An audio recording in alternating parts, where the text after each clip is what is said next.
Assalamualaikum warahmatullahi wabarakatuh. Apakah sebuah arsip kolonial pada zaman dulu ada kemungkinan untuk dipalsukan?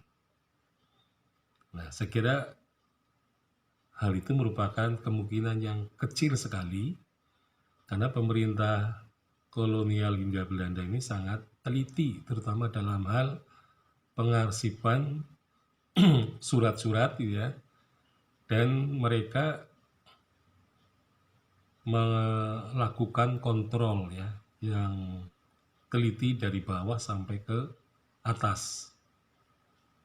Jadi kalau sampai terjadi kesalahan itu karena hanya kesalahan, ya mungkin kalau sekarang kesalahan input saja, kesalahan dari masukan sumber arsip, ya, yang kemungkinan memang terdapat terdapat perbedaan, terdapat selisih, ya, selisih jumlah misalnya. Nah, tetapi upaya untuk melakukan pemalsuan saya kira memang akan mudah dideteksi. Nah, jadi pada dasarnya sumber sejarah arsip inilah yang sebenarnya paling kuat, ya, di antara sumber-sumber sejarah.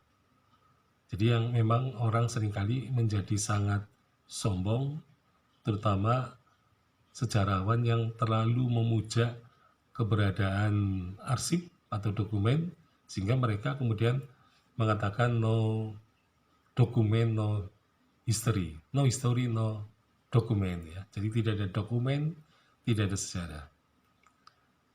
Nah, jadi arsip-arsip ini adalah merupakan tulang punggung bagi penulisan sejarah, meskipun sebenarnya arsip-arsip itu kesaksiannya tidak sepanjang seperti yang kalau kita baca misalnya itu yang ada dalam bentuk naskah.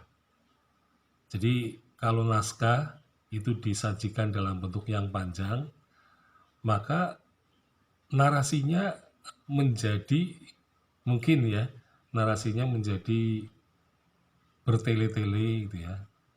Narasinya lebih terlalu panjang sehingga nanti gaya bahasanya mengarah kepada sastra. Tetapi kalau arsip dia berbicara apa yang akan dibicarakan. Jadi tidak berlebih-lebihan itu. Jadi arsip itu dinarasikan dalam bentuk yang singkat, yang padat. Yang penting di situ ada informasi yang katakanlah informasi yang aktual, informasi yang yang lebih bisa dipercaya, gitu ya, akurat, gitu ya, kuat dan akurat, itu yang seringkali disematkan pada sumber-sumber arsip. Jadi arsip-arsip yang kita baca itu adalah arsip-arsip yang sebenarnya juga ditulis, ya, berdasarkan laporan-laporan dari bawahan. Jadi bisa juga orang-orang pribumi menjadi sumber arsip itu. Laporan-laporan mereka bisa dijadikan arsip. Nah, kalau pemalsuan pada zaman dulu itu memang terjadi, ya, terutama pada zaman Hindu-Buddha, ya, ada prasasti-prasasti yang dipalsukan atau istilahnya prasasti tinulat. Jadi mungkin ya, yang pertama-tama bukan karena dipalsukan, tetapi ditiru. Jadi prasasti itu ditiru oleh generasi yang kemudian. Jadi peniruan itu bisa juga seperti dalam kasus filologi. Jadi misalnya ada seorang filolog ingin mendapatkan sebuah naskah, tetapi dia mau tidak mau harus menyalinnya. Sehingga kemudian si peneliti atau orang yang berminat itu menyalin sendiri.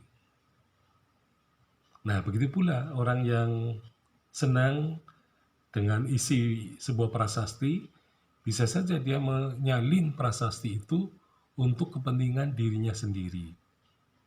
Nah inilah maka ada prasasti yang disebut prasasti tinulat. Nah tinulat jelas ini prasasti palsu karena ditulis pada batu yang umurnya jauh lebih muda daripada masa ketika peristiwa itu terjadi.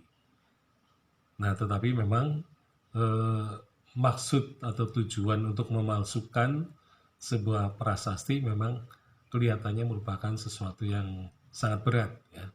Karena orang juga pada masa itu juga sudah membaca, karena prasasti itu ditempatkan di ruang publik, banyak orang yang melihat, banyak orang yang sudah membaca, maka ketika prasasti itu divandalismekan, artinya dihancurkan dan dibuang, maka kemudian ditiru dan dipalsukan, maka orang juga nanti akan bisa tidak tahu, tapi bisa juga sejarawan atau epigraf terutama bisa tahu bahwa prasasti itu telah dipalsukan oleh orang-orang tertentu dengan tujuan-tujuan tertentu.